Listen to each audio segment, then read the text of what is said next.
Don't make excuses. Don't blame any other person or any other thing. You got to take advantage of this. Do what you do to the fullest. Fear is gone. Make up your mind that fear is not going to stop you from doing the thing you really want to do. Step out and do it today. The best way to fight the demons that chase you in the night is to stop and turn around. Turn around, face them, man up. And don't be afraid to fail. Be afraid not to try. A moment of pain is worth a lifetime of glory. And remember that. Almost all truly exceptional and mentally strong people have been through hell. It's very few that put themselves through hell when life is great. Bad things don't come in threes. Bad things happen and they allow one bad thing to snowball into more. Bad stuff sucks. The only thing worse is letting one bad thing ruin many good things. We're all gonna die one day. So we live like that. Live like you could die tomorrow. You know, go for it. Everything's in arm's reach. You just have to work to get there. There is no easy road to what you want. It's a long road. If you're going to try, go all the way. Otherwise, don't even start. Don't follow what most people do because you don't want the results that most people get. The average person is obese, likely to be divorced, and has less than 1K in the bank. It feels safe to do what everyone else is doing, but it's actually a terrible decision. If you don't like their life, don't listen to what they say. Don't take their advice if you don't like what you see. And so if everyone around you has a life you don't want, then don't listen to any of their advice. Hey, look, a whole new year, a whole 365 days to make this joint right. Me and you both know you didn't stick to the script last year, but it's okay though, because this year we come for everything that we lost and more. This gonna be your year if you act right. You're the only one that can make it right, but you also the only person that can mess it up. The pressure on your shoulders, but you gotta embrace it. And if you lock in at the end of the year, you can look yourself in the mirror and say, I'm proud. And the more things I found comfortable, the more uncomfortable my mind was. Because that voice I was telling you about, it always was there. I was just trying to avoid that conscience. I wanted to be left alone from that conscience, and it wouldn't leave me alone. The biggest mistake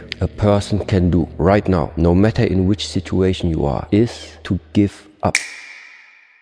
So every morning starts with a run. And that's because that's the one thing I hate to do more than anything in the world. So that's like my cup of coffee. And I'm all about armoring yourself. So the second you leave your house, and the second you open your phone, the second you do any of that shit, you are now letting in poison and cancer. So I make sure a lot of things you can't avoid. So as I get up, I start to armor plate my mind and body. Like a person's going to war, you put your body armor on. That's what I'm doing on that run. I'm waking up and I'm giving myself all this armor. So when I come out in the world, now look at that phone, I'm ready. I'm not waking up late. I'm not rushing around. I'm not disorganized because I know I'm gonna get hit in the fucking mouth. There's an art to getting hit in the fucking mouth. And that is why these things are important. You have to wake up and you have to give yourself belief. You have to give yourself confidence. So it starts with that run. All of our limitations exist within our own minds. Fear and ignorance. Fear and ignorance. We're afraid. We're afraid it might not work. We're afraid we might fail. We're afraid it might cost us something. We're afraid of criticism and embarrassment. We're afraid of failure and loss and limitation and lack and ill health and disapproval. We're so afraid. The things that we would do if we weren't afraid are literally beyond belief. And we're afraid of getting out of the comfort zone because of what they might say. What if we did something different? Changed jobs, changed careers, started a business, got into something else? What would they say? Do you know, I was listening to a psychologist talking the other day. He says, nobody's ever been able to define who they are. But it's they out there. It's the great almighty they that's got us terrified. You know, it's a true statement. We say that when you're in your 20s, you don't care what people think. And when you're in your 30s, you're very sensitive to what people think. And then you get into your 40s. And in your 40s, you realize the great truth is that no one was ever thinking about you at all. And that's the fact. Nobody ever thinks about us at all. And there we are. We're so terrified of doing what we really want to do because of what they might say or think. So we stay in that comfort zone. Now, all successful people are those who consciously are aware that the self-doubt that holds most people back is something that they are heir to as well. Every position has advantages and disadvantages, and a lot of people look at the really big guys and they're like, man, they'll look at me, they're like, must be easy for Alex, right? And I remember when we had gym launch and we had a very big company, I would tell the guys who are coming up, I was like, if you're trying to compete against me, I was like, you have advantages. I was like, if you're on a sales call, you're like, listen, you're just a number to Alex. You're never going to talk to Alex, right? Here with me, you're going to get my attention. I'm the one, right? I was like, that's how you're going to throw stones at me. I was like, but on the flip side, if it's me marketing to the masses, I'm gonna be like, this kid's in his mom's basement. He has no idea what he's doing. He's been in business for 12 months. And of course he has no idea. Like, wouldn't you want somebody who has thousands of success stories behind it because we've made a system? Like, both sides have advantages. And so what happens is people are in this small position where they're more nimble, they can give more personalized attention to people, etc. And they see it as a pure disadvantage. And so you can flip the fact that you have nothing going for you with you have nothing to lose. And that means that you can take lots of risks very quickly and end up in the exact same position you are, which is nothing. And so if you eliminate downside, it should decrease your action threshold, meaning you should be able to do more things faster rather than do fewer things because you don't have a great life or things going for you. And so I think if people flip that, a lot more people would take action because they actually realize the advantage of their position. Do you ever wake up and you say, I don't want to do it today? I fight against my mind. Yes, sometimes it's happened. We are all human beings. We are not happy every day. We are, not in a good mood every day. It's normal. It's part of us. What do you do to overcome that? I fight against that. It's the big challenge. It's when you're not willing to do something, but you have to do it. This is the main point. This is why I say our mind, it's a box of surprises, and you have to challenge yourself to be consistent. I repeat, sometimes it's hard. It's what many people say, you like to go to the gym every day. Of course, no. It's not true. Nobody likes to go to the gym every day. But you have to do it. Probably yes, because your mental strength is coming from that moments that in a hard moments, you should do it. I had to convince myself that I'm gonna make it, regardless of how people felt at that time. And what it does is it makes you feel like, well, it made me feel like there's gonna be points that people are gonna mistake my confidence for arrogance, because they don't understand the process I went through and how much I had to believe in myself in order to make these things happen. I feel like you can will yourself into a good space. Things that are meant to happen will, and if you believe in yourself enough, you can help yourself learn. You can inspire, yourself in different ways where you can actually discipline yourself, to the point that you can become good enough. To fail. Here's my second point about failure. If you don't fail, you're not even trying. I'll say it again. If you don't fail, you're not even trying. My wife told me this great expression. To get something you never had, you have to do something you never did. There's this line that I heard David Goggins say on Rogan, and I can't remember who he was saying it to or what he said in response to, but he just said, "I'm David Goggins, bitch." And I remember him saying it, and I thought to myself, you want to be able to say that in the mirror to yourself and not laugh at yourself. And the only way that I can do that is know that when no one's watching, I work harder than when they're watching. And thinking about it like that has given me this persistent and ever-present scorecard or third party that's like, no one's watching, which means now you have to work, because otherwise you're full of shit. It's the hidden work. People see 1 minute video of me running and shit. And like these fighters, they see during the fight or after the fight. They don't see these motherfuckers, man, what they deal with every fucking day. I'm not good enough. I'm not good enough. I shouldn't be here. Shouldn't be here. Because every day, even though they're fucking the best in the world, that little motherfucker at 7 or 8 years old is still in there saying, oh man, we don't have something. Man, we're not good enough. We shouldn't be here. So you're always fighting that motherfucker. Even though you beat it, you never truly beat it. So when they get on stage and they're talking to Joe Rogan, it's not even real. It's not even real. All those mornings that you didn't want to fucking get up, and I look at it as like a rock, and you find this fucking rock, and that rock is you. And every day you fucking fight not wanting to get up, and you do anyway. You chip another piece off that fucking rock. And every day you fucking eat the right foods, and every day you go to train, and you train harder and harder and harder and harder, and you get up earlier, and all these things you do to start forming yourself. You're chipping another fucking piece of that rock off. Before you know it, you have this beautiful fucking piece of artwork that you built, but people don't. And then once you get there, you see it, and it becomes real. Like, oh my God, I fucking did this shit. And so like the fucking journey becomes so real then. But so many people aren't willing to fucking chip away at that stone that is them, to start chipping off those fucking rough edges. That guy's got a message. I think one of the hardest things to hear after you don't get your way is keep working. But it's also one of the only solutions to be successful. You're not going to get your way most of the time in your life. Just keep working. Hard work pays off. No one tells you when. You'll never know the true feeling of accomplishment if you've never faced a setback. You'll never know the true meaning of confidence if you've never had to bounce back from anything. Just keep working. You're not getting what you want, keep working. You are getting what you want, keep working. One thing's for sure, overthinking's overrated. Have a great day. Live your life like you're the hero in your movie. And right now is when the fucking movie starts and your life is a shitbag disaster. You're in the part of the movie that starts and it shows you as a fucking loser. And just decide not to be a loser anymore. Live your life like there's a documentary crew following you around and you are analyzing your own behavior. Do what you would want to do so that your kids one day would look back at it and see that documentary and look on it with pride. Like, wow, my dad was a bad motherfucker. He really did what he had to do. Wow, my mom really got her shit together. I love a success story, but even more than a success story, I like a dude who fucks his life up and then gets it back together again story. We grew up in our sports together, and I know the sacrifices that went along with standing here today. We're not on this stage just because of talent or ability. We're up here because of 4 a.m. We're up here because of 2-a-days or 5-a-days. We're up here because we had a dream and let nothing stand in our way. If anything tried to bring us down,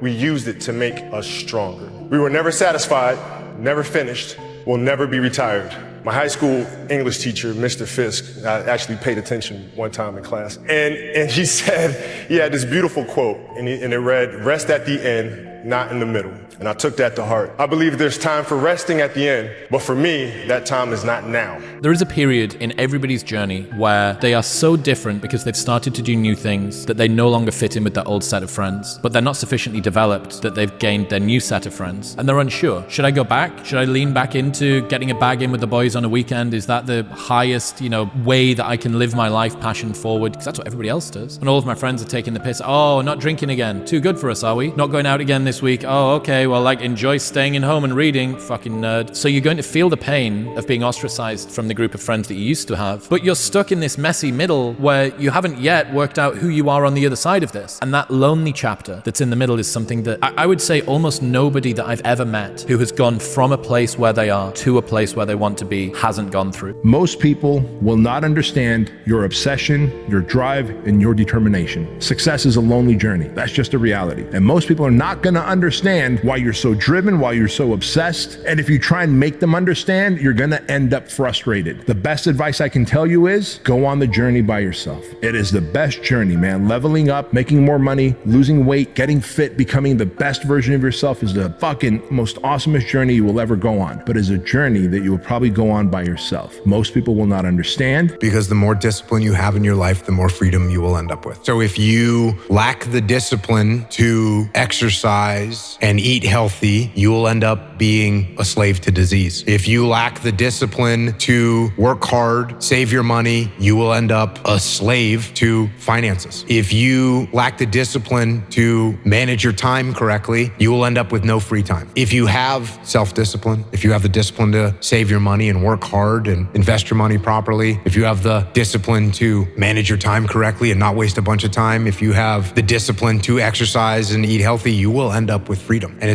I know it's a counterintuitive, it's contrarian, but I've seen this over and over and over again. If you want freedom in your life, you have to have discipline. When I stopped living my life in probabilities and started living only in possibility, probability is when somebody gives you a statistic, like they told me, 1 in every 20,000 comedians will get on the Tonight Show. That was the odds. And I went, cool. And the dude went, what do you mean cool? I said, I'm gonna get on the Tonight Show. He said, no, you didn't listen to me. He said, 1 in every 20,000 ever make it to the Tonight Show. Excuse me, you did say 1, didn't you? That's the possibility of winning. That's the attitude you have to have about it. All you want to do is live in the possibility and ignore the probability. Probability simply means to me, probably ain't gonna happen. That's what that means to me. Possibility is, it can happen. You just gotta have that, man. If you give it all you have, you're gonna get max potential back.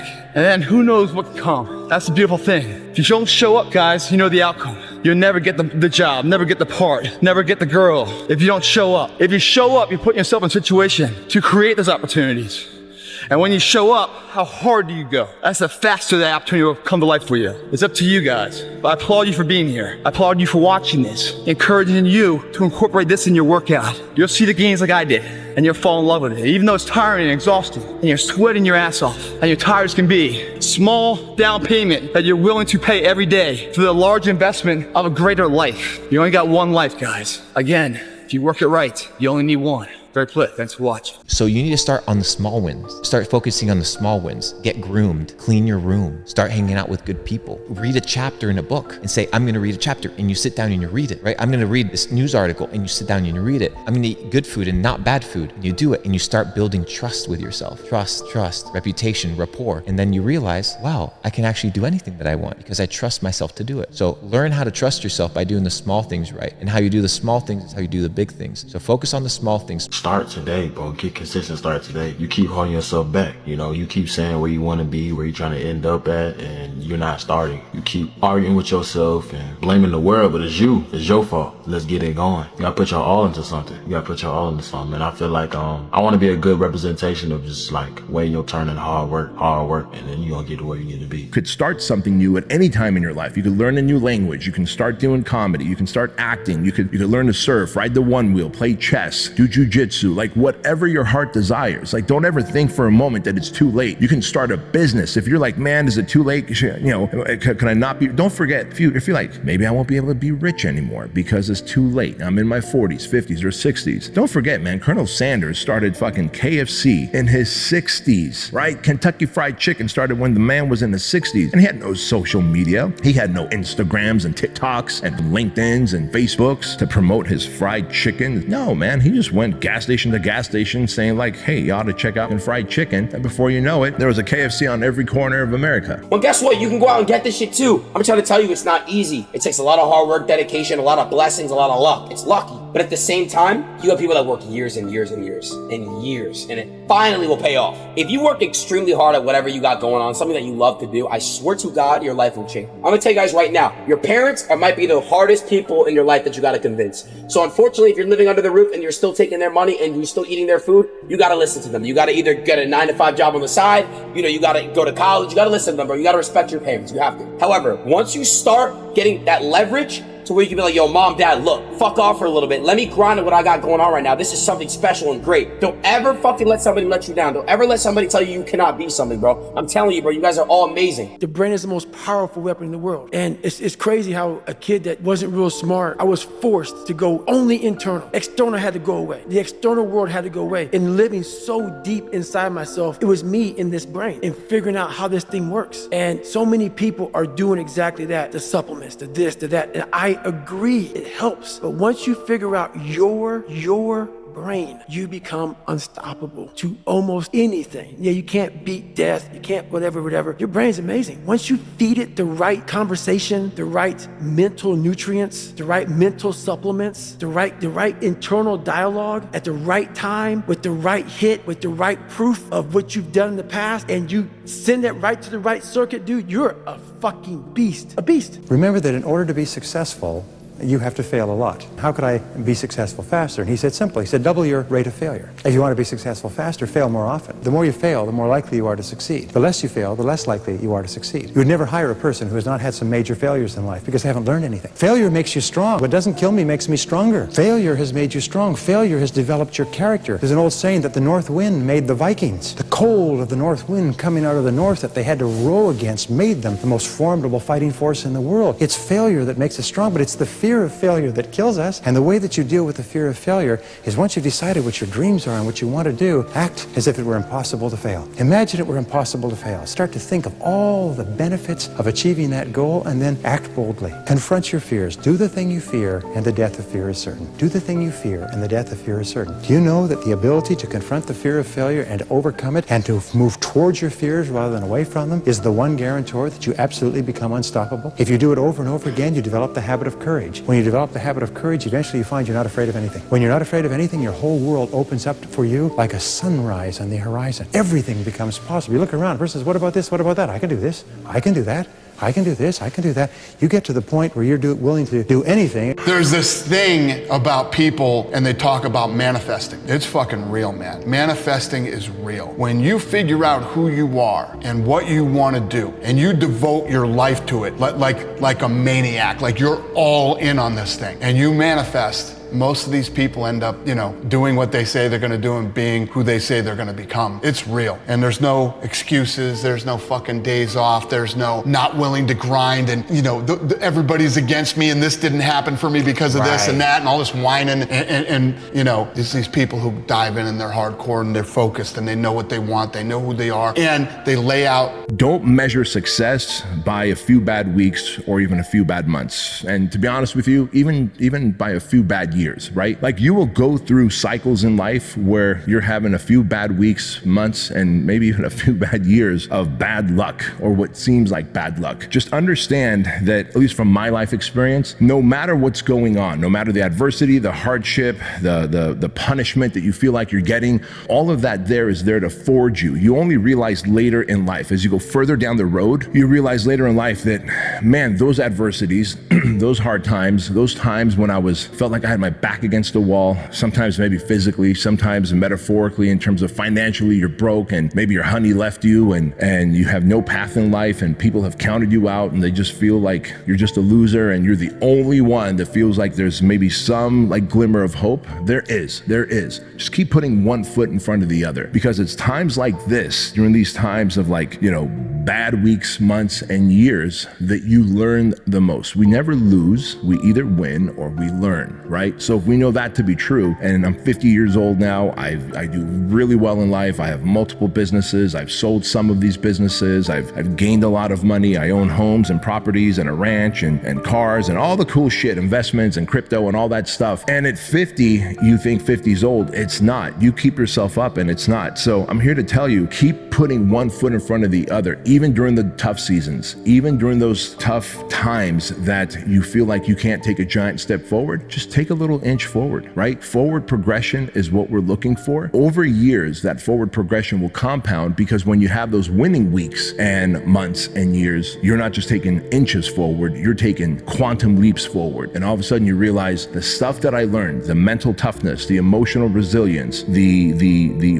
forging under stress and duress that you got during the bad times make you so much stronger, faster, more resilient, and capable during the good times, right? That you start literally passing everybody else by. See, the thing is, for many people, they've tried the same path you're on and they failed. As you walk this journey, you're gonna see carcasses all over the place of people that didn't quite have it. That should inspire you, because you got further than that person and that person. But you're not looking to get further than them, you're looking to finish. How do you know you're on the right path? Where do you go to ensure that? Do you talk to your neighbor? No, you don't talk to him. I'll tell you about the neighbor, guys. That neighbor's gonna come in, man, and if you're a little chubby, a little overweight, you'd be like, hey man, I'm thinking about doing a routine, man, or getting a training program where I lose some weight. He's gonna encourage you at first. He's like, yeah, you should.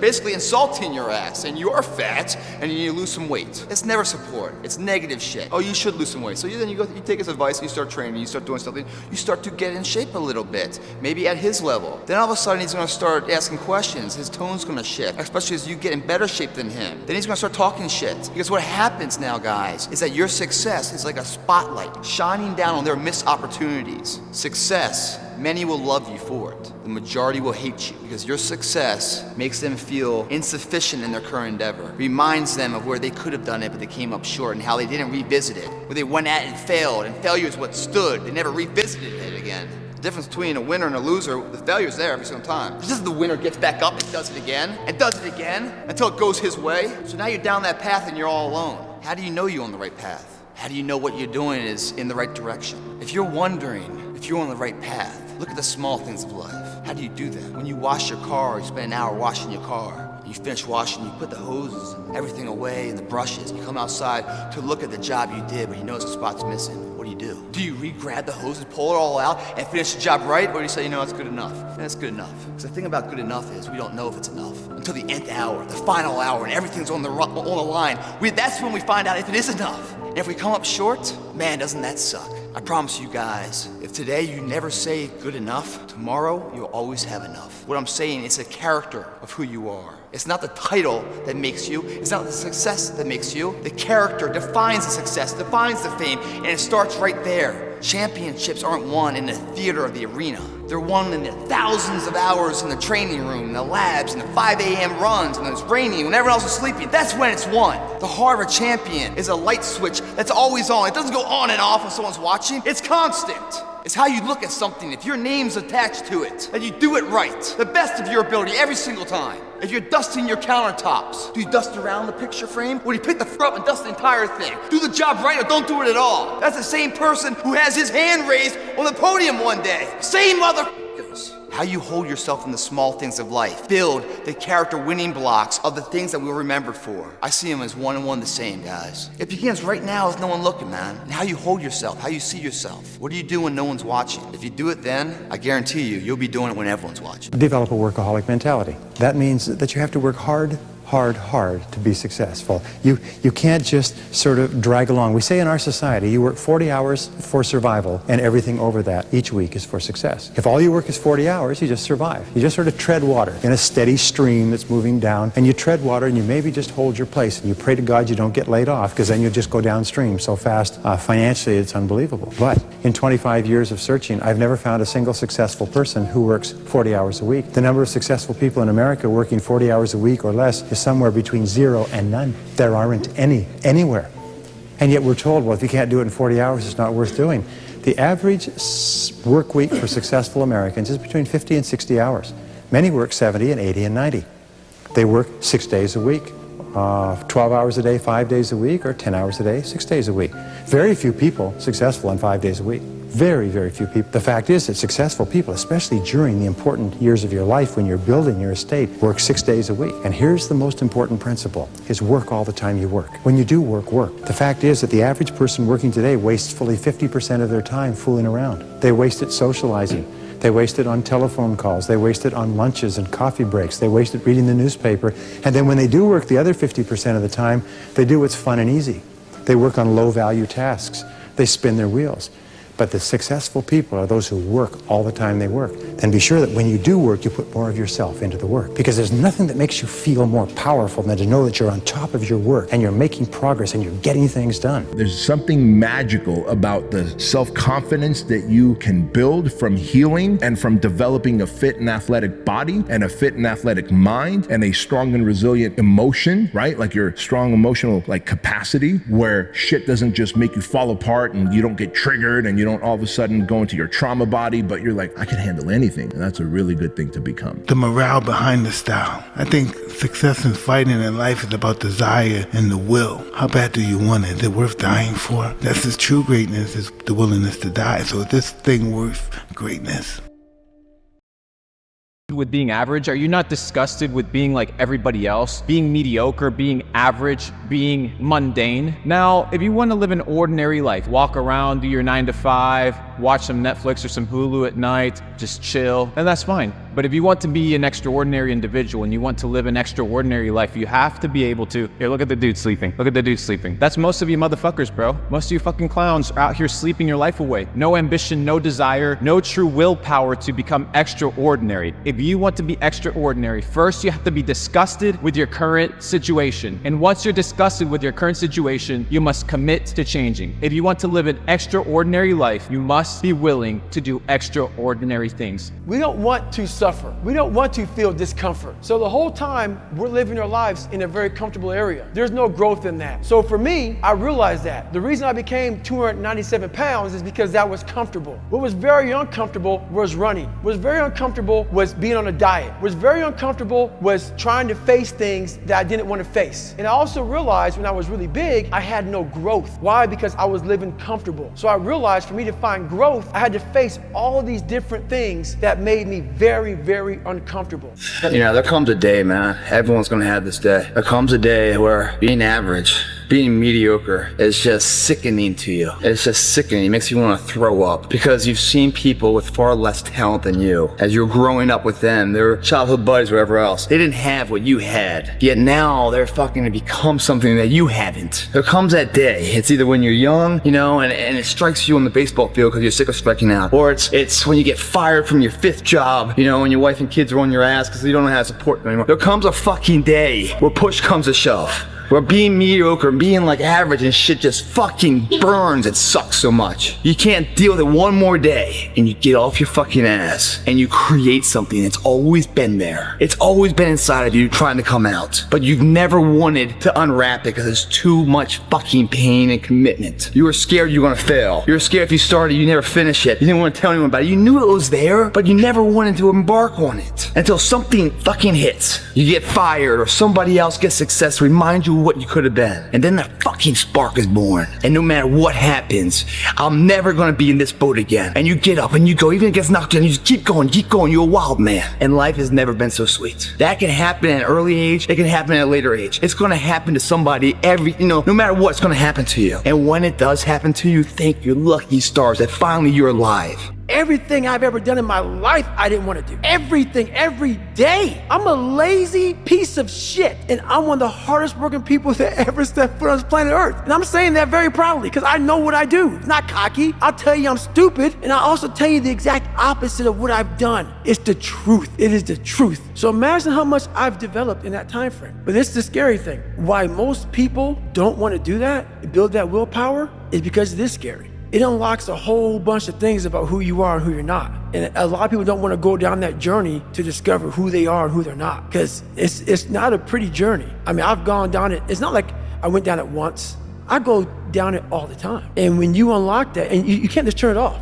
Like people say, hey, well, how come you haven't retired yet? I built all this willpower. Do you think it's gonna let me just retire because my knees hurt? It's telling me every morning, I wake up like, man, my knees hurt, my legs hurt, my body hurts, but you can still run. So why aren't you running? If you can still run, there'll be a time when you can't lace them up anymore, but you can still run. So I still run.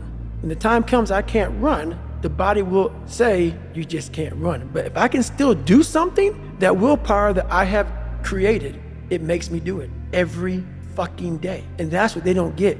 What builds a human being is you start with the small building blocks. And before you know it, man, you become something that it doesn't even make sense to most people because it's just who you are now. That's why I can still run at 50 at 49 with broke down knees and broke down body, because my body knows you still can. Therefore I do. Second you stop, the willpower is gone. Reminder that if you want to be exceptional, you're going to be different from everyone else. That's what makes you exceptional. You can't fit in and also be exceptional. Both have discomfort. When you fit in, you have internal conflict because you're not being 100% you. When you're exceptional, you have external conflict because everyone sees you as different. Pick one. When your friends start to say you've changed, remember it's because they don't know how to say you've grown. And so one of the things that happens when you're broke is that you bet on stuff and then it doesn't work and people feel like they're back at zero, but you're not back at zero. You're at where you were plus 1 experience, plus 2 experiences, plus 3 experiences, plus 4 experiences. But when you have plus 18 experiences, all of a sudden you level up 1. You get experience points. There's a reason in video games call them experience points. So you didn't trade it for nothing, you got an experience point.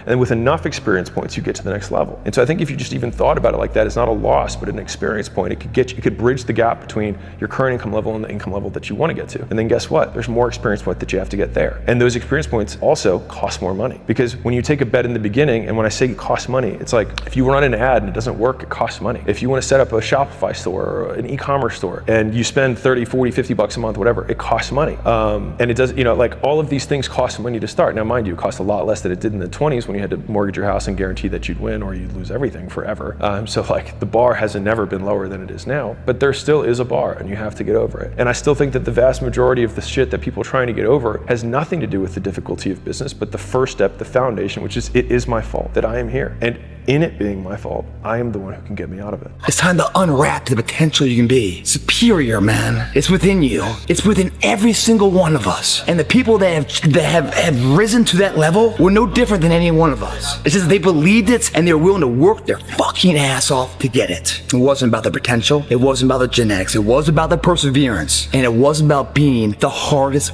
fucking worker in the room. That's what got them there. And it didn't happen overnight. They got knocked down more than they ever stood up. But they kept going and kept going and kept going and kept going, because what else is the alternative? To be average again. That sucks, man. And it really sucks when you've tasted success at one point in your life. When you have sex with a woman and it's the best sex ever, you want to have sex with her again. When you eat a fucking great juicy steak, man, you want to have that again. When you go out and you train hard to play baseball and you connect and you hit the winning home run, you want to feel that way again. When you taste these finer things of life, all the pain, all the work, all the sacrifice to get them is well worth it. If anything, it's a small down payment for the price and the reward you got. And that feeling, and once felt, how do you ever turn your back on it? Stop running from the potential of what you can be, guys. It's inside of you. It's always been there. Grab a buddy of yours. Say, man, me and you are gonna fucking do this together. And you're gonna be on my ass if I start slacking. I'm gonna be on your ass if I start slacking. And I'll never accept mediocre again. I'm always gonna give it my 110 fucking %. That's the only thing I can ever say a solid day's work. That's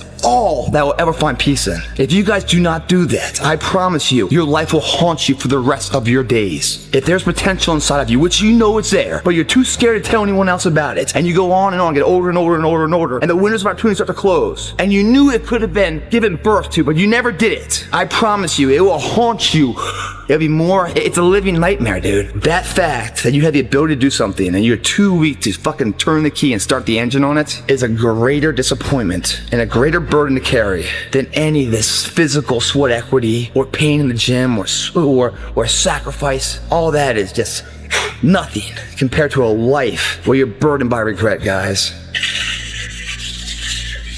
I hope you guys get what the fuck I'm saying. I'm telling you what, man, once you get it, come on over this side of the fence, you don't see fucking problems anymore, man.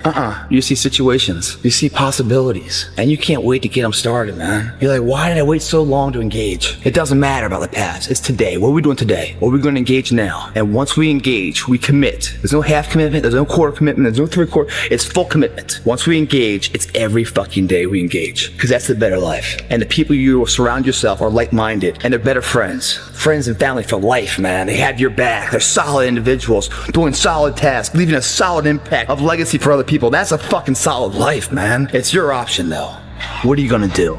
Workout's done, you paid your fucking due, you're that much closer to becoming that person you always knew you could be. I mean, isn't it about time you do that? Isn't it about time you become that person you knew you always could be? How do you do that? You break the fucking mold, guys. You get the fuck out of bed when it's cold, when it's early. You do something away from the normality of what you've been doing. That's psychotic behavior. Doing the same thing, expecting a different result doesn't work that way. You must switch up the mainframe. Switch it up if you want a different result, man. Why not try it, man? Shock the system. Start with an earthquake, man. What I mean by that is, yeah, get up at 4 in the fucking morning one day. Just one day. And go for a fucking run. Commit to one day. And see how you feel. As you're jogging it back in around 5 or something. As your neighbors are still asleep. Or as you're jogging it back in at 6 o'clock. And your neighbor's just getting up, grabbing the coffee, looking outside, wondering, what the day's gonna hold for them. Well, your day's already provided something for you. You see how that works? Mentally, you feel like, wow, man, that was fucking alive. And then you go about your day at work and your coworker's like, who the fuck? What happened to old Greg, man? This is who's this? That's right. The new motherfucker's here to stay and get the fucking on my plan or get the fuck out of my way. That's how you run it, man. But you won't get to know what I'm talking about, man. You can't look at a picture of something of Hawaii and feel the cool breeze and the warm water. You gotta be there. You can't talk it all the time. You gotta walk it. Commit to one day. Try it. See how it feels getting up that fucking early when everyone else is asleep or it's that cold. When everybody else says, no, this is not comfortable. We shouldn't do this. You say, yes, motherfucker, I'm gonna introduce myself to it. And who that person is, we don't know. Who could it be? It's exciting, man. Because the way you feel after that, as exhausted or as how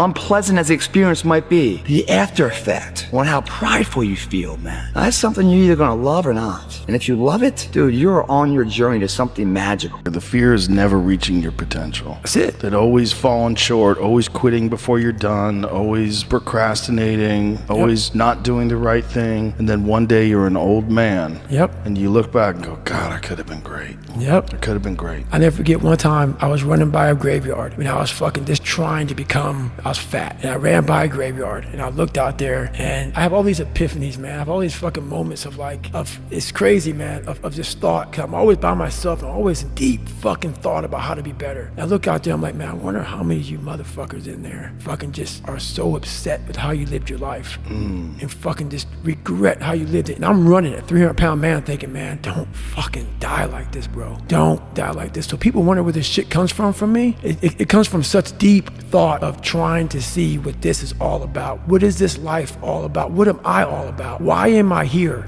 I had to find purpose. And it's that most people quit at 40%. That's it. That's my 40% rule, man. I love that quote. That's my 40% rule, man. And I really developed that through my heart surgeries, and I developed that through that first 100-mile run. Is I thought I had given 100%. When I was on that chair at mile 70, I was fucked up. I thought I'd given 100%. And to go that last, I go, man, I wasn't even near 100%. So I came up with this thing called the 40% rule. It's basically where it's like a car. You put a governor on a car, and let's say the car can go 130. That governor stops the car at 91. And you're driving thinking, man, I want to fucking floor it, but I can't go any faster. We do that to our brain. We put a governor on our brain. The second we feel pain, discomfort, suffering, all those words that we hate to say because we're in this happy, peaceful world we live in now, we stop.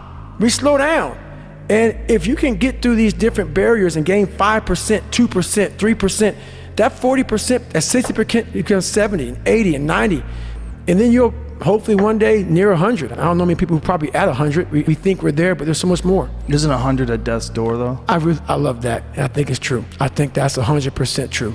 I think when you were laying in that tub, you'd knocked on the door. That is 100% true. No one has ever, that is 100% true. I didn't give 100% in that 101-mile run I did for the first time. So that's the scary thing. That's the scariest thing in the world. I didn't die. You probably gave 99.99999. I guarantee it. Man. Hey, look, I'm proud of you, but do more. The job ain't finished. You gotta stop being so satisfied with them baby wins and understand that them baby wins add up to a major victory. We didn't get this far just to get this far. So keep going and stay focused. Nothing's ever gonna be given to you. Everything's gonna be earned. If you don't go out there and put in the work, you don't go out and put in the effort, one, you're not gonna get the results, but two, more importantly, you don't deserve it. Don't half-ass it. I mean, think about it. If you're gonna do something, if you've chosen to do something, whatever it is, easy, hard, if you give it your all and you don't half-ass it, win, lose, draw, get what you want, don't get what you want, whatever the outcome is, if you don't half-ass it, at least you're not gonna have to wonder, oh, would the outcome have been different? What if I did give it my all? And boy, wondering that is what keeps us up at night. So, I know I'm not crazy. I know what I had to do to get where I had to go. People look at it as crazy because they're people that just, if you can't imagine yourself doing something, the person that's doing it is crazy. Because in your mind, the logic behind it, it doesn't compute. Therefore, you have to give somebody a title. And a title for me is usually, he's crazy, he's this, he's that. No. For some reason, me wanting to be somebody so fucking bad in my life, I created that. And I've been trying to figure out years of my life trying to explain to people. But even though you're explaining it now, this is the easy fucking part. Them listening to this shit is the easy fucking part. The part that why there'll always be the ones of ones is because putting that practice, putting that into actual work, no, man, no. That's where the demons come in. That's where you're like, I don't want to be better. I don't want to be better. If this is what it takes to be better, I don't want to be better. So that's why there's a lot of average. And it makes me so fucking mad. Every day I walk this earth and I see average all over the fucking place. And they want to ask me, how did you do it? I can't tell you how, because you're not going to do it. You're going to continue being out, because every day you wake up, like he says, it's not like get the coffee, make the pancakes, kiss the girl, kiss the kids. You wake up, right to work. Immediately your mind is in action. No one wants to do that. No one. I don't blame them, but don't be mad. When you're laying there in your fucking bed and you're in the fucking hospital and you're 70, 80, 90 years old and you're thinking, man, I feel like I didn't fucking do something. Because you did. You didn't do it. You didn't do shit. You may have lived a great life, man, but you're always gonna feel empty inside. I don't feel empty. So call me what you want. There's not one empty bone in my fucking body, because I have figured out that really the magic potion, at least to my life, and it's very rewarding. The first of all, starting point of great accomplishment is to dream big dreams. Number one, dream big dreams. Let your mind float free. All really exceptional men and women dream big dreams. They allow their minds to float. They think of what they could be and what they could do and what they really, really want. What you do is you say, wait a minute, if I had no limitations, and this is the key, you dream as though you had no limitations. Nothing's holding you back. Imagine you have all the time, all the money, contacts, all the education, influence. You have everything going for you in the whole world. And just simply decide, these are my dreams, and write them down. What I see today is that everything's possible in this world for those who don't quit on themselves or their dreams. I've learned to reach higher and higher with our dreams, to become more ridiculous with our dreams,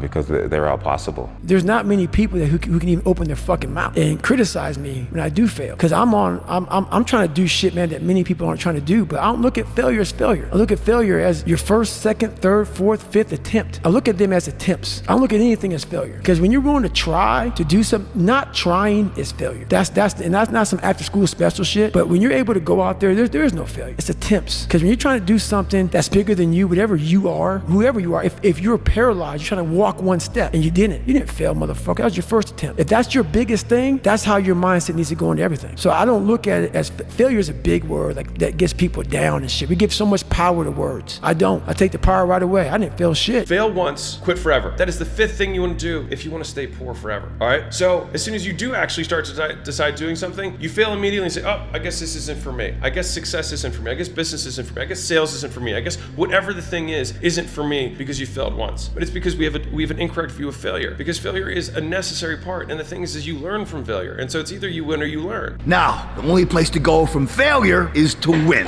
You have to achieve failure. You have to take it that far. Nobody wants to go that far. It's too scary. But you know something? I got news for you. That's where winning is. It always has been. You got to blow your bubble up. Expand yourself. Take yourself out your comfort zone. Do not live in your bubble. Put some more air in your bubble. If you stay in your comfort zone, that's where you will fail. You will fail in your comfort zone. Success is not a comfortable procedure. It is a very uncomfortable thing to attempt. So you got to get comfortable being uncomfortable if you ever want to be successful. Start putting some pressure on. Put some pressure on yourself. Get out here and get about it. Look, I'd love to sugarcoat this thing for you. I'd love to tell you, look, you can go out here and get rich, do a couple of things. That ain't happening. You gotta get real doggish. You gotta get downright funky if you wanna make it. Now, like I was telling you before, if you wanna be ordinary, you ain't even gotta listen to me. Just go on about your business. If you think ordinary's cool, ain't no problem. It's some really, really wonderful ordinary people. But if you are sitting in this room and you have extraordinary aspirations, then you're gonna have to do extra. Hey, bro, I need you to get back in that mode again. That mode where nothing can take you off your pivot. You just putting in that work every single day. See, that version of you is different. You gotta tap back into it. Don't be out here playing with your potential because you one of them ones, bro. You special. And you weren't meant to be a person that could have been the one. You are the one. So I need you to get back moving like it. Like I want to wake you up at 3 o'clock in the morning and go, come on, man, we're going running. Like I want to see what you do when you're tired. Let me see how you push yourself. Come on, man, get up. Get up again tomorrow. Get up again tomorrow. Get up again tomorrow. The next day. Get up, get up, get up, get up. Keep going. How long can you maintain a positive attitude? Where's all this teaching? You're teaching people. You can't do shit yourself. You need to show people that you could do it. Get selfish here, man. You want it all, get it all. Once you get that burn, man, don't let it go so fast. Waking up and then trying to shrink the time between when I wake up and when I start working, and shrinking the time between one task and the next task. Like, you don't need to take 30 minutes of getting ready to start working. Like, you can just start working, because as soon as you get into it, you start pulling the thread and you're like, oh, here it is. And all of the time that I was getting ready to work, I was just using up my best brain power time on things that truly don't move the needle at all. This wasn't like a part-time job. Man, when you've done without, like Kobe Bryant, when Kobe fucking retired that last game, he like 60 points or some shit, he walked off the court. He didn't fucking cry. He said, oh my God, I'm gonna miss the sport, what the fuck. He walked off. He gave everything he could. Man, when you fucking give what I've given, and motherfuckers like to say, oh, fuck you. You don't fucking know shit, which makes me who I am. I've given everything. People make, oh, you ran on fucked up knees, you taped your feet up, you did blah, blah. You had 2 heart surgeries, you kept on going. Yep, sure did. I had somewhere to fucking go. And I got there. And buddy, when motherfuckers tell you, you can take a break now, hey, you're fucked up. As long as my knees are halfway worked, I got to run. You telling me, man, maybe chance I can't run no more? Give me an excuse to fucking not do shit. But as long as I have no excuse, I gotta do it. But I was happy where I was. I gave everything. I gave everything to who I am. And that's why people, oh, I don't believe that. Don't believe it. I gave everything. And when you give everything, man, you have no regret. People didn't understand me. People don't understand me now. I don't give a fuck. I know exactly what I was doing. I'm not a masochist. I'm not crazy. I'm not this and that. People try to title me and label me. No, I had something to fucking do. And you will achieve it, ultimately. I always felt like I could do anything. That's the main thing people are controlled by. Thoughts, their perception of themselves. They're slowed down by their perception of themselves. If you're taught you can't do anything, you won't do anything. I was taught I could do everything. When you had that third failure in a row, did you think, I need to pack this in? Never. Why not? I don't ever give up. But when critics say you can't do this, your answer to them is, we've done it. What do you do on the days when you're just not feeling it? Those days when I'm tired, worn out, just basically sick of the grind. What do I do on those days? I go anyways. I get it done, even if I'm just going through the motions. I go through the motions. I don't really want to work out, I work out. I really don't want to hammer on a project, I hammer on the project. Don't really want to get up and get out of bed, I get up and get out of bed. These could be signals that you need some time off. And those signals might be right, they could be correct. But don't take today off. Not today. Wait until tomorrow. Don't give in to the immediate gratification that is whispering in your ear. Shut that down. Do not listen to that little voice. Instead, go through the motions. Lift the weights. Sprint the hill. Work on the project. Get out of bed. Now, as an overall rule, I do not like procrastination. You need to get things done. But if you are going to rest, that is one thing that you should procrastinate on. That's the one thing I want you to put off until tomorrow. And if, when tomorrow comes, you still feel like you need to rest or you need to take a break, then okay. But the chances are you won't need that rest. Chances are you will realize that the desire to rest was just weakness. It was just the desire to take the path of least resistance, the downhill path, the easy path. And by simply going through the motions, you overcame that path and you stayed on the righteous path, the disciplined path. You stayed on the war path, which is right where you know that you belong. Well, everybody, it's Groundhog's Day again for David Goggins. If you pan it down here, you see it's about 3 o'clock in the morning and there's not a car or a person in sight. If you pan over here, it's the same thing, not a car or a person in sight. People want to know where I find my strength at, where I get my strength. I get it from a lot of places, but right now, this morning, I'm getting it from, there's not a motherfucker that's up. There's not a car, there's not a person. Everybody's in their bed, sleep, dreading that it's a Monday, hate it's a Monday, and I'm loving it. I'm loving that. Where everybody's getting weaker, I'm getting stronger. It's not about the running, the swimming, the push-ups, the sit-ups. It's about what those things do for your mentality. You don't get better on the daggone couch. You get better by coming out here and getting the fuck after it every daggone day. Stay hard. It doesn't matter whether I achieve all of my goals or I don't achieve all of the goals. In 3 generations, I'll be forgotten, and the only people who were naysaying against me will also be dead. And so then it's like, just do it for me. It just takes work. Shitloads and shitloads of work. Every time I try and dress it up or cut a corner, I get brutally reminded the work just needs doing. The work doesn't care who you are, it just cares that it gets done.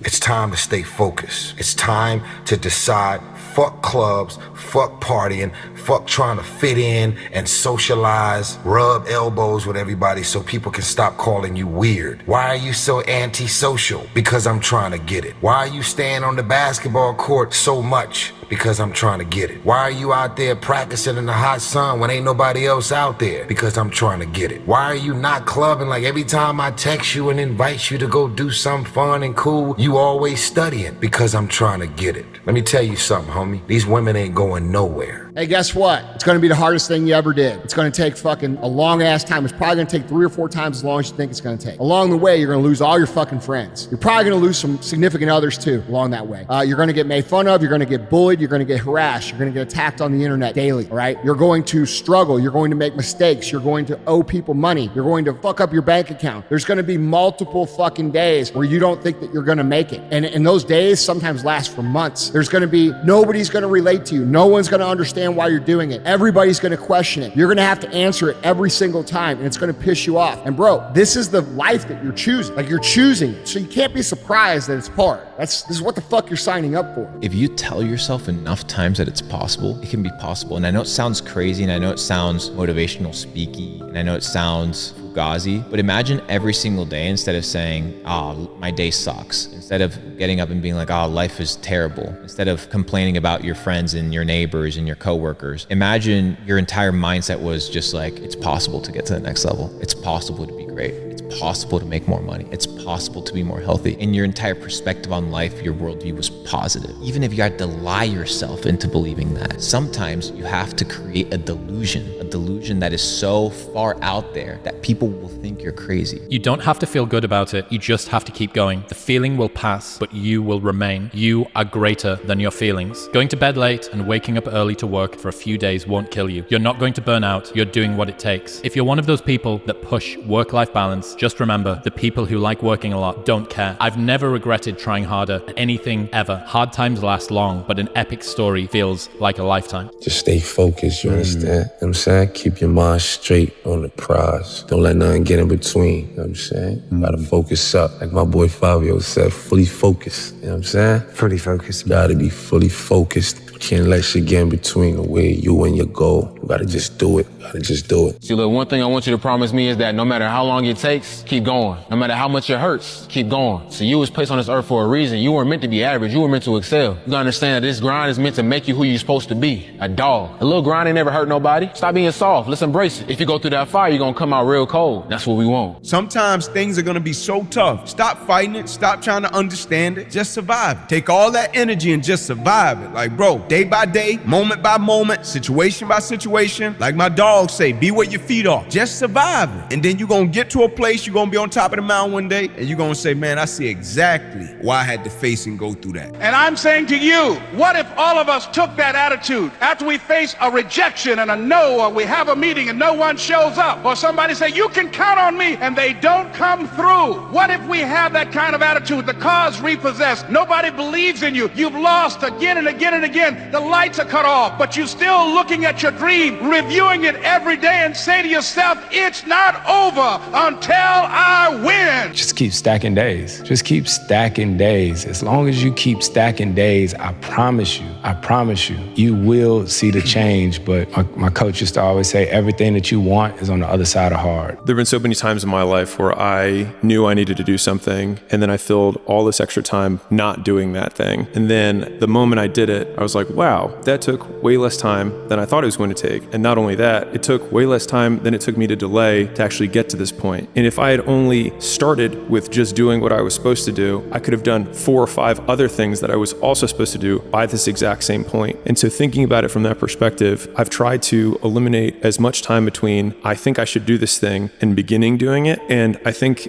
you get this positive reinforcement cycle that occurs every time you start. I call it pulling the thread. It's like, I just need to start pulling the thread. And then all of a sudden what feels really unknown becomes very tangible. And you're like, oh, I understand the 6 problems I have to solve to do this big thing. But now I know the problems. And then it feels like you can wrap your arms around it. And then you can start taking it one bite at a time. Concentrate single-mindedly on one thing at a time. Pick the most important thing that you have to do and concentrate single-mindedly on doing that and only that until it's done. The ability to concentrate single-mindedly on the most valuable use of your time and to stay with it without diversion or distraction until it's done gives you a tremendous sense of power and confidence and self-esteem. Working on low-level tasks is a real downer. You can work on them all day. At the end of the day, you feel tired and depressed and negative, and you have low self-esteem because in the back of your mind, you know you're not accomplishing anything. All success is preceded by single-minded concentration on a single task for a long period of time before it's accomplished. There are no successful people who have not developed the ability to concentrate without diversion or distraction on the one thing. Andrew Carnegie, who became the richest man in America, said that the ability to do this and learning this one secret, the ability to concentrate on the highest value task, was what was more responsible for his fortune than anything else. As soon as you start thinking that you've mastered something to the point of an end, like you kind of missed out what it's all about in the first place. It's all about, you're constantly uncomfortable. You're supposed to be constantly uncomfortable. And then in these little victories that you get, the good thing about when people tap, you get I get a little nice feeling right here. Yeah. I did then they're it like, right. let's go again. And they're like, fuck.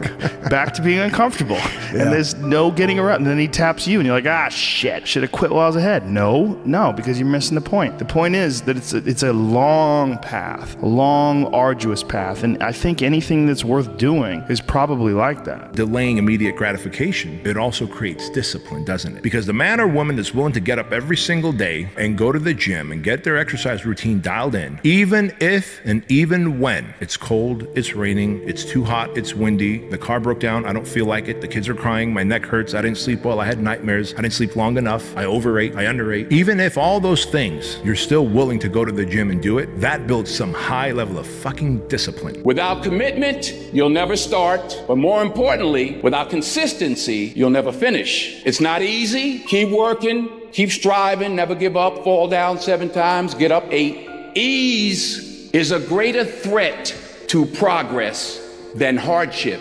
Ease is a greater threat to progress than hardship. So keep moving, keep growing, keep learning. See you at work. Develop clear goals and make plans for their accomplishment. You see, if you have big goals, they motivate you, they stimulate you, they excite you, they enthuse you. If you have no goals at all, you just go around in circles. What we have found is that goals are the fuel in the furnace of achievement. You have big goals, and the more you work on the goals and the more you feel yourself progressing toward them, the better you feel, the more positive you feel, the more momentum you develop, and the more you feel yourself to be unstoppable. You see, without goals, you're easily stopped because you don't know what you want. If you're doing good, they got something to say. If you're doing bad, they got something to say. So do what makes you happy. Because you see this jet, you see this private jet that we own? I got it because I did what I wanted to do. I made over $1 billion. You know why? Because I did what I wanted to do. Do what you want to do. You have no idea how limitless you are when you don't care what other people think or say about you. It is fear that drives that. It is. And most of your mates that you hang around with are just as afraid because you pick somebody like yourself to hang around with. So if everybody you associate with is afraid of their own shadow, then how the fuck are you going to be any different? You're not. You're not. Don't listen to people that are going to tell you that you can't do it. Don't listen to haters. Don't listen to naysayers. Don't listen to people that give you advice that tell you to slow down or you shouldn't do it or you can't do it or the time's not right or any of those other things. Those are dream stealers. They were sent to you to see if you'll overcome them. They were sent to you to test your resiliency. And if you can overcome that, if you just discard all of that stuff and you get clear on those other things, you've got a really good chance of doing something great with your life. And just remember what you were put here to do. You're not a mistake. You're not here by an accident. You were born to do something great with your life. You were born to make a difference with your life. This is a fact. Every one of us was put here to do something special. If you can just remember that and negotiate the price in advance, decide now that your will to win cannot be bought by any failure or any success. And now you've got a chance to do something special with your life. And once you've made that decision, just get ready, because here comes all the adversity. Just get ready. Here comes all the setbacks, all the failures, all the rejection. It's part of it. So just like when it's happening to you, you shouldn't be going, oh my God, that's a sign it's not for me, or I should shift, or maybe I can only take so much, or I'm the guy who should I go into something I'm not cut out for. Just get ready. Adversity, setbacks, rejection,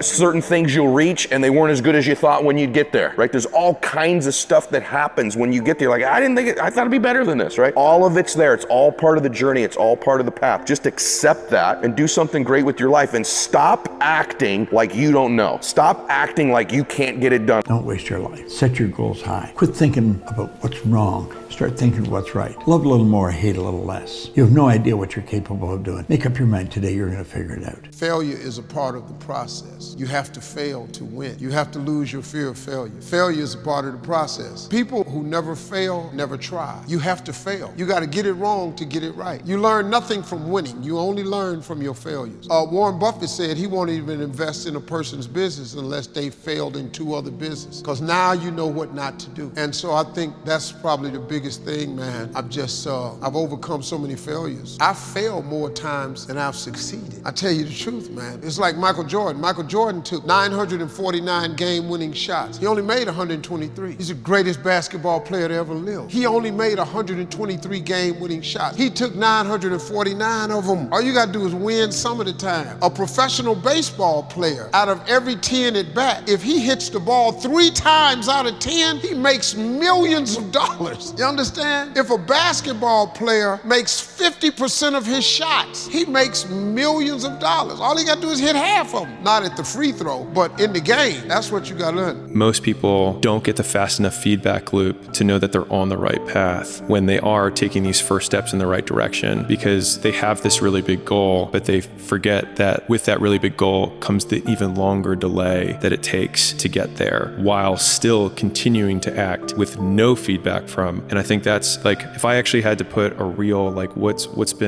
has worked so well for me and why the input over the output focus has been so powerful, is that I can extend the time horizon basically indefinitely, because the goal is me and then the external goals occur. But if you are the goal, then the actions you take every day are reinforcing who you believe yourself to be. That's where the confidence comes from. And if you just want to be satisfied, then just work your ass off. We all live in this world where our brains are keeping us in this box. Outside that box, on the other edge of suffering, which is on the other edge of that 40%, is a world that's endless of opportunity. But we are afraid to go outside that box, because in that box is comfortable. That's where all of our nice stuff, that's where the nice 4-lane highway's at. I know where the restrooms are at. I know where the gas stations are at. Outside that box, man, God gives you a shovel and says, man, start digging. That's not fun. But when you dig your own path to all kind of stuff that's unknown. And that's why I started realizing, man, like on the other end of this is some beautiful stuff. So I got outside my box and realized, man, 300 pounds, now look at me, I'm 185 pounds. And on the other side of the box was all this stuff. And I didn't know it was over there until I climbed the wall and saw it. So what wall are you climbing now? Man, right now, I've climbed a lot of walls. There's no more walls anymore. The reason why is because I know how to climb. You ever seen a flea? One of the smallest insects. But for his height and size, and flea has the highest vertical leap in nature for an insect. A flea can jump, has a 36-inch vertical. A flea, man, can come 36 inches off the ground. His vertical is 36. If you capture the flea and you put him in a mayonnaise jar and you put the lid on it, the flea know one thing: I got a 36-inch vertical. So here he go. He start jumping, but he gonna hit himself on that lid. But after a while, after getting knocked down so many times, the flea makes an adjustment. So now the flea only jumps just to where he don't get knocked back down. He got 36 vertical, but since this lid is on, his environment got him now jumping nowhere near what he can. Capture some more fleas and put them in there, they got 36 verticals, but then they start jumping, they find out they keep getting knocked down, they start doing what the other fleas is doing. Next thing you know, got a jar full of fleas in there, ain't even using a 36-inch vertical, because they got a lid on the jar. The flea never reaches his potential until you take the top off of your mayonnaise jar. You gonna duplicate your surroundings. Some people need to understand that, like, when you so focused, bro, when you so tunnel vision, bro, like a nigga can't swivel you, bro, they can't take you off your pivot, bro. That's a recipe for success, bro. That's a recipe for success. And I feel like that you do that for a continuous amount of time, you be consistently consistent, then like nobody can really stop you. Like, how do you stop a consistent man? You know what I'm saying? In order to be great, you gotta be consistently good. People have talent. People have a lot of talent. And this is going beyond your talent. So when there's no more talent, what happens to you? Most people quit. People only go to their talent level. And once your talent level is gone, it becomes a mental game. That the whole mental game sets in then. And most people can only perform to their talent. And they realize, man, why am I always messing up right here? Why is this like my big hurdle? It's because you're performing to your talent. And then after that, your mind has nothing for you. Nothing for you. I see fighters, I see runners, I see people who they're great, but they get to the edge of their talent. It's like, fuck, man, what's up? Because you're now at the point now where your talent ain't gonna do shit for you, my friend. Now it's the mental game. And that's where people get lost in life, get lost in that next level. And that next level is found for me in the things that I do. Be an unshakable optimist. This is wonderful. In other words, always look for the good in every situation. We know that a positive mental attitude is a foundation of a healthy, happy life. A positive mental attitude, an attitude of absolute confidence and determination that you can and be and do whatever you want, goes hand in hand. If you look for the good in other situations and other people, you always find it. You always have a tendency to find what you do look for. If you look for the valuable lesson in every setback, and every single day you're going to have setbacks and obstacles and difficulties and disappointments and so on, just look for the valuable lesson. If you interpret things to yourself in a positive way, you're going to be positive. If you interpret them in a negative way, you're going to be negative. So superior people are consciously taking everything that happens to them and looking for a positive way to put a twist on it. There's a story about Ted Williams when he was the top baseball player in America, one of the highest paid, best batting averages, and so on. At the end of a doubleheader, everyone had gone home. The park was empty, and the park maintenance man was out cleaning up. And way out there with an automatic ball machine, there was a batter just slugging away at the balls. And he came out and he looked at him. He said, geez, he said, you're Ted Williams. He said, yes. He said, pleased to meet you. He said, what are you doing here? All the other ball players are back at the hotel and having parties and everything else. He said, well, I'm practicing. He said, but you're the best baseball player. You're the best hitter in all of America. He said, you don't need to be out here. And he said, why do you think that is? Why do you think that is? Because it's always concentrated on getting better. And of course it pays off. Got it. Those I can't catch a break guys, get them the fuck away from me. I can't be around those guys. I don't want to hear that shit. I don't want to hear that shit. I don't buy it. Because everybody has bad breaks. I've had a shit ton of bad breaks. But you know what I did? I stayed up. And I thought through it. And I figured out what the fuck I did wrong. And then I went back. It's like, I fucked up everything I've ever done 100 times. There's no other way to do it. And I've had a bunch of shitty breaks. Everybody has. But you got to realize when you have those shitty breaks what that is. It's an opportunity for you to reassess, reboot, get better, figure out another way, find another way through. It's just little challenges. And the people that look at those challenges and go, why do I always have these challenges? They're cancer. Those people are dangerous to be around. They will rob you of your enthusiasm. They don't give you any fuel. They're the opposite of fuel. Like the fuel people, they're the people that are kicking ass. The people that are out there just fucking hustling, always getting things done. The guy, like my friend Jocko, every morning I'll check his Instagram page, 4:30, shows a picture of his watch, get after it. He's out there working out 4:30 in the morning. He does it every fucking morning. Why? Because he doesn't want to. And that's how you do it. You go and get after it. You don't make any excuses. And those kind of guys are fuel. But those I can't catch a break guys, they're the opposite of fuel. They're just pissing on your fire. They're no fun. And the people that surround them are all idiots. Because only idiots want to be around I can't catch a break guys. Only the dummies stick around. After a while, even if they're your good friend, you got to be like, bro, you got to fucking stop. You got to stop with all this I can't catch a break bullshit. All the time you're complaining, you could be instead hustling. You could be instead chasing your dream. You could be instead figuring out what you're doing wrong, trying to improve certain aspects of your life, getting your shit together, reading a book, meditating, something. Fucking something. But this I can't catch a break shit is not helping anybody, and it pushes everybody away from you. I had to invent a guy that didn't exist. I had to invent a guy that can take any pain, any suffering, any kind of judgment. I had to build this callous mind, and I built it through suffering. I built it through downright fucking just crushing myself. If it was raining outside at 3 o'clock in the fucking morning, if it was snowing, the first instinct is don't go out there and do shit. My instinct was we gotta fucking go out there. Anything that was fucking horrible in my life that I would normally say no, that was inhumane to most people, I had to go do it. And I started callousing my mind at this point in my life. And I lost the weight. And I went back to recruiter. I got into that class and I went through 3 Navy SEAL Hell Weeks in 1 year. Only guy to ever be in 3 Hell Weeks in 1 year to my knowledge. The first one I didn't make it through, the next 2 I did. And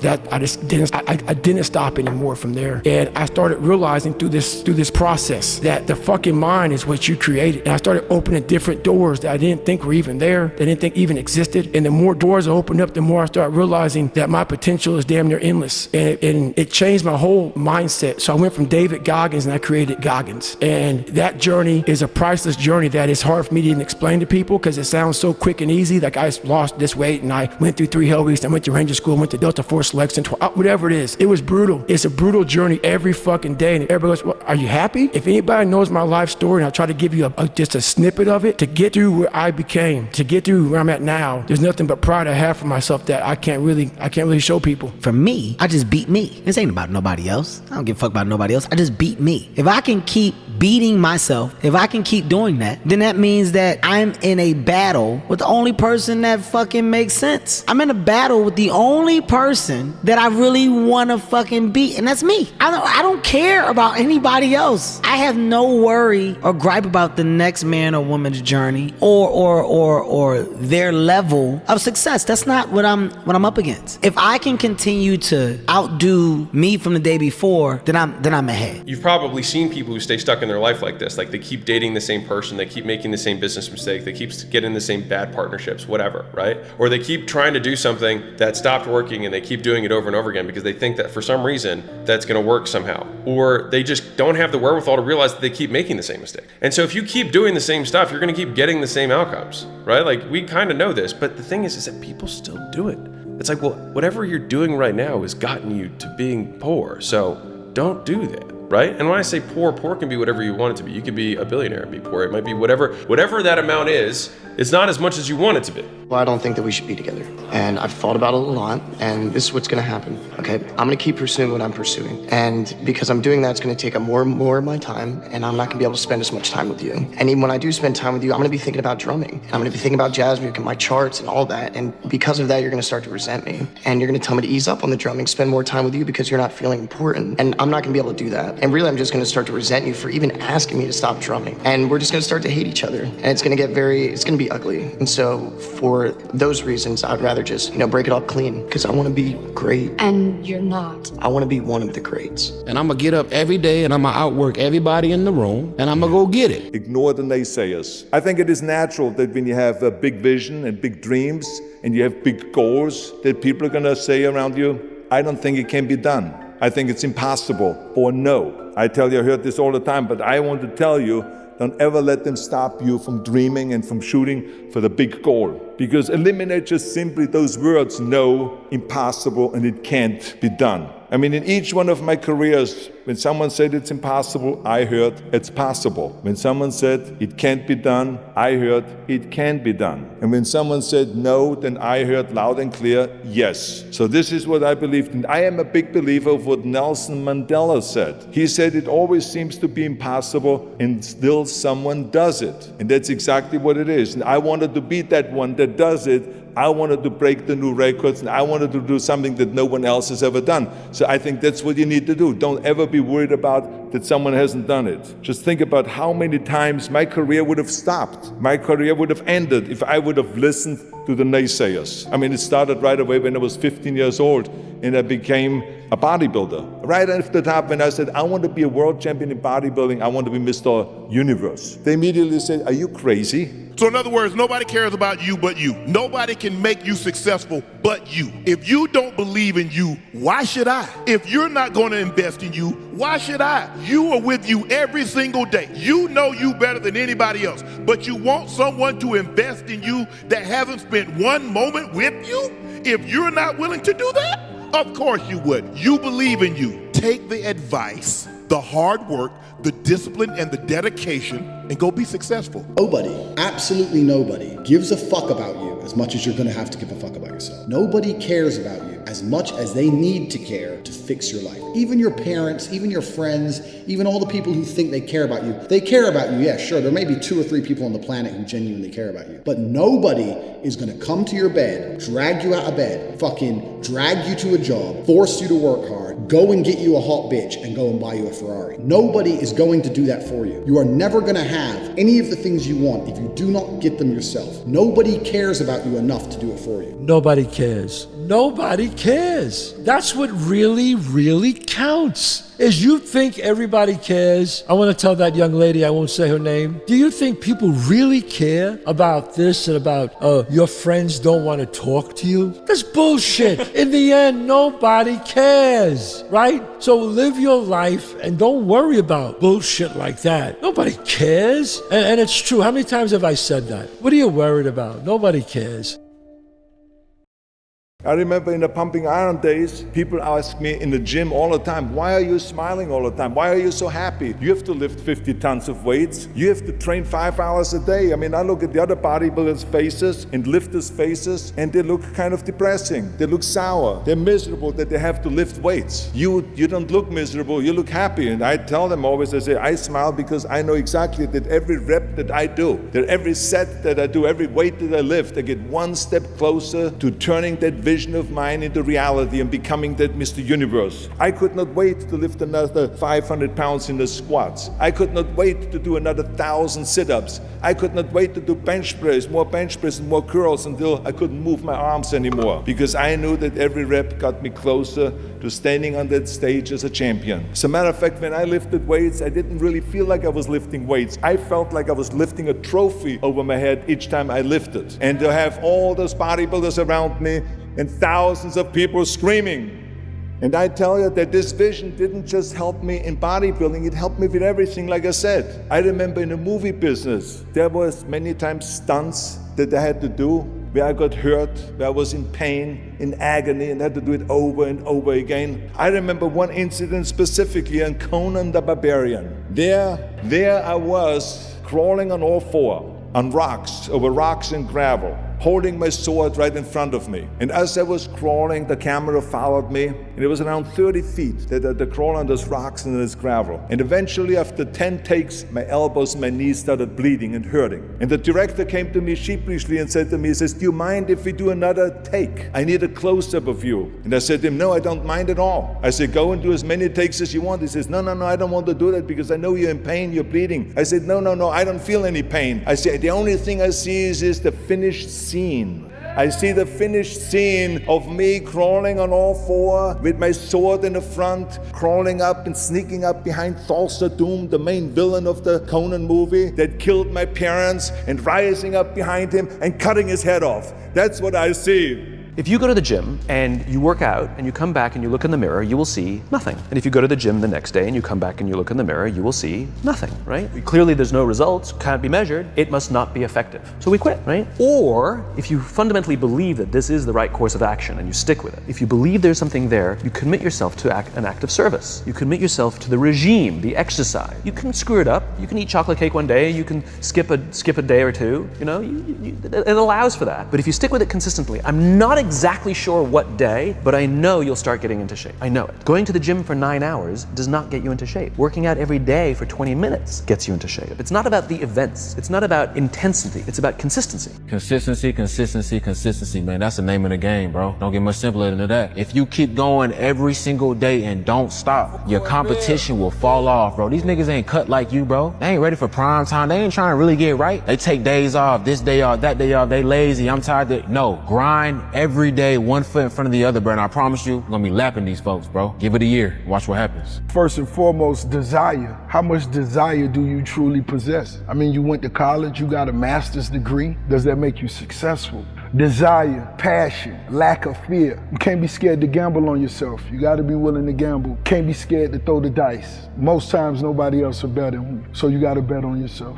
I try to learn something every day. Discipline equals freedom, and the more discipline you have as a human, the more freedom you're gonna have, which is completely counterintuitive. You know, people think, oh, you're living this disciplined lifestyle, so that means you don't have any freedom. And it's actually the exact opposite. I have freedom because I have discipline. I have financial freedom because I have financial discipline. I have more time. I have more time because I have the discipline to get up in the morning before most normal people get up. Girlfriend breaks up with you. Okay. Then you go into work and you sulk because you're distracted, and then you don't do the same level of effort and you're not enthusiastic. And then all of a sudden your work suffers and you get put on a PIP or you get fired. And then now you're fired and you don't have a girlfriend, and then you start gaining weight and you stop going to the gym, and all of a sudden you're like, man, bad things happen in threes. It's like, no, bad things happen all the time, and they only become interrelated if you let it affect your behavior. I never forget one time I was running by a graveyard when I was fucking just trying to become, I was fat, and I ran by a graveyard and I looked out there, and I have all these epiphanies, man. I have all these fucking moments of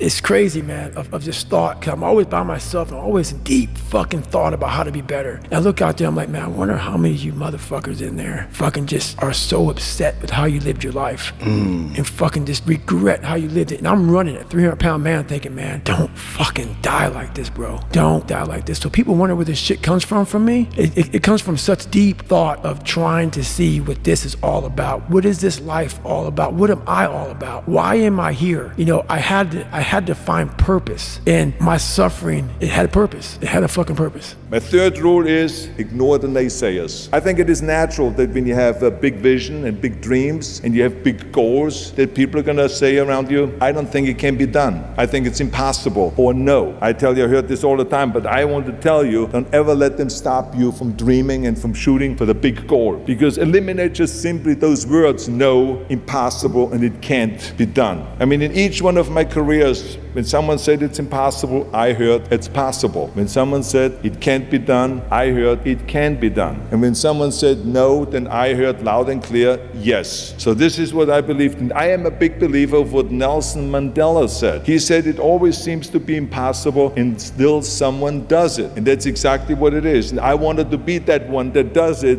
I wanted to break the new records, and I wanted to do something that no one else has ever done. So I think that's what you need to do. Don't ever be worried about that someone hasn't done it. Just think about how many times my career would have stopped. My career would have ended if I would have listened to the naysayers. I mean, it started right away when I was 15 years old and I became a bodybuilder. Right after the top, when I said, I want to be a world champion in bodybuilding, I want to be Mr. Universe. They immediately said, are you crazy? You're in Austria. In Austria, you can become a ski champion or a bicycle champion or something like that, but bodybuilding is an American sport. Forget about it. That's nuts. Then when I wanted to move to America, they said, again, that's impossible. You will never be able to do that. You have no money. You're all by yourself. And then when I wanted to go into show business, after I won 13 world championship titles in bodybuilding, I said, I want to be like Reg Park. I want to be a Hercules. I want to get into movies. Well, I tell you, when I met those agents and managers and studio executives, their reaction was,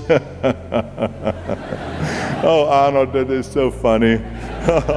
You want to be what, a leading man? Oh, come on. I mean, look, first of all, let's start with your body. Look at your body. I mean, you're overdeveloped. You're gigantic. You're like a monster. Are you kidding me? Do you know what the new thing, the new trend is? It's little guys like Dustin Hoffman, Al Pacino, Woody Allen, and then your accent. Oh, it gives me the chills just listening to your German bullshit. Come on now. I mean, oh God. I mean, it's like, it's scary when you talk. It's unbelievable. I mean, have you ever, Arnold, I mean, be serious, have you ever seen an international movie star with a German accent? It doesn't happen. Forget about that. And then your name, what is it, 𝐶hnitzel or something like that? Yeah, I can see that name already up there on the billboard. Yes, and people are going to storm the theater and the movie houses because 𝐶hnitzel is starring in a movie. Oh yeah, I can see that already. So that's what they said. They said to me, it says, look, forget about it. You're a nice guy. I mean, you're a bodybuilding champion. Why don't you open up a gymnasium or a health food store or something like that? We can help you with that. And then we get you on the side some little parts, like maybe playing a bouncer. I mean, with your body, perfect. Or maybe a wrestler. I have a good idea with your accent, a Nazi officer. Now that's really great for you. I call my buddies over at Hogan's Heroes. I mean, they would probably use someone like you. So that's what they said. Imagine that. Everywhere I turned, they said, no, it won't happen, it's not gonna happen, and forget about it. Luckily, I did not listen. I did not listen because I knew if I worked hard enough and if I worked as hard as I did in bodybuilding, 5-6 hours a day, that I would make it, that I could prove them wrong. And I started working very hard. I started taking acting classes, English classes, speech classes, dialogue classes, even accent removal classes. I ran around all day saying lines like, "A fine wine grows on a vine." Because you see, we Austrians and Germans have a difficult time with the V and with the W and with the F, we get it all mixed up. So it was "a fine wine grows on a vine." Or "the sink is made out of zinc." And all those kind of lines. I said over and over, and you know something? All of a sudden, I got a little break. In the early 70s, I remember, all of a sudden, I got a TV show, a little part, then another little part. And then all of a sudden, I got a phone call from Lucille Ball to be in her special Happy Anniversary and Goodbye, which was with Art Carney.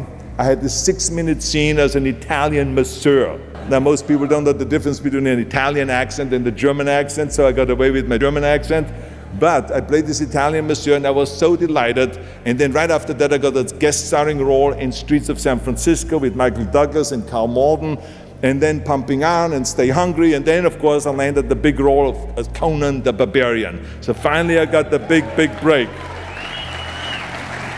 And you know what was so interesting about it was that as soon as we were finished with the Conan movie, we were out there on a promotion tour, and the director said at the press conference, the director is John Milius, he said, if we wouldn't have had Schwarzenegger with those muscles, we would have had to build one. Now think about that. Before it was this huge obstacle to have this body, and all of a sudden the director says, if we wouldn't have had Schwarzenegger with his body, we would have had to build one. Now what a turnaround. And then when I did Terminator, James Cameron said, which was really great, he said the "I'll be back" line became one of the most famous movie lines in history because of Arnold's crazy accent, because he sounded like a machine when he talked. So as you see, everything that the naysayers said was a liability became an asset. Persistence, it's the willingness to endure. It's the willingness to hang in there. Once you've started and you have begun, there is a period between when you begin and when you get some result. And in that period, most people break and run. Most people fall apart. They cannot stand not knowing, so they rush back to their comfort zone. This is basically true in all the psychological work that's been done. But what you have to do is be willing to persist in the face of adversity, even though there is no guarantee of success. And here's the wonderful thing. When you persist, your self-esteem goes up. Each time you force yourself to stay in there, your self-esteem goes up. You like yourself more. You respect yourself more. You feel more confident. You feel better about yourself. In fact, in the ultimate end, you don't even mind losing because you've persisted. Hey, don't ever let somebody tell you you can't do something. Not even me, all right? All right. You got a dream, you got to protect it. People can't do something themselves. They want to tell you you can't do it. You want something, go get it, period.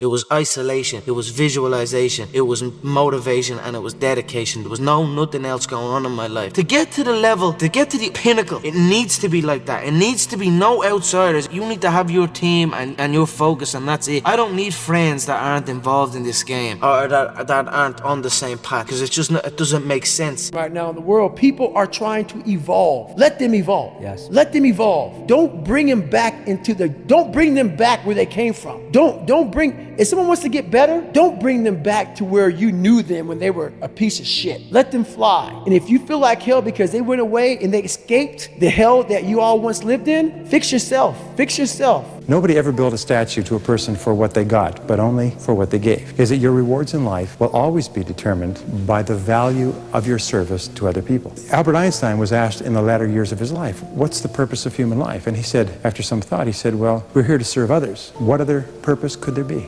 We're here to serve others. What other purpose could there be?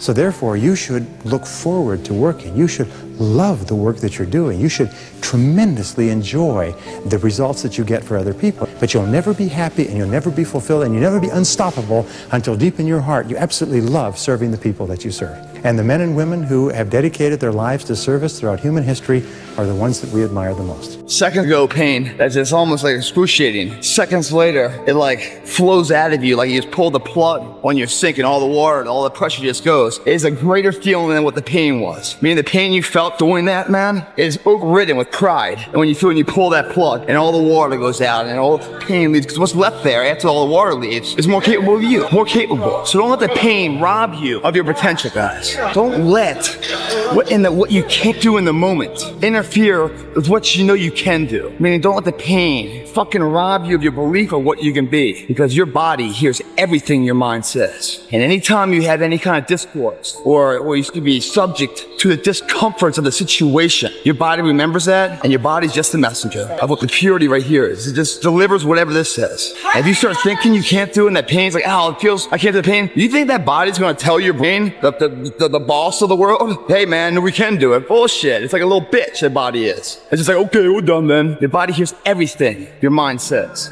Don't even give it a chance to think that kind of shit. Life can be much broader once you discover one simple fact, and that is everything around you that you call life was made up by people that were no smarter than you. In order for something new to come, something old must go. And that old can sometimes mean let go of what you know until now. Empty the cup and start from the beginning. It's not easy to do, but at the moment it's the only way that I see how something that is blocked can be brought back to movement. I need a guarantee. How do I know you can deliver?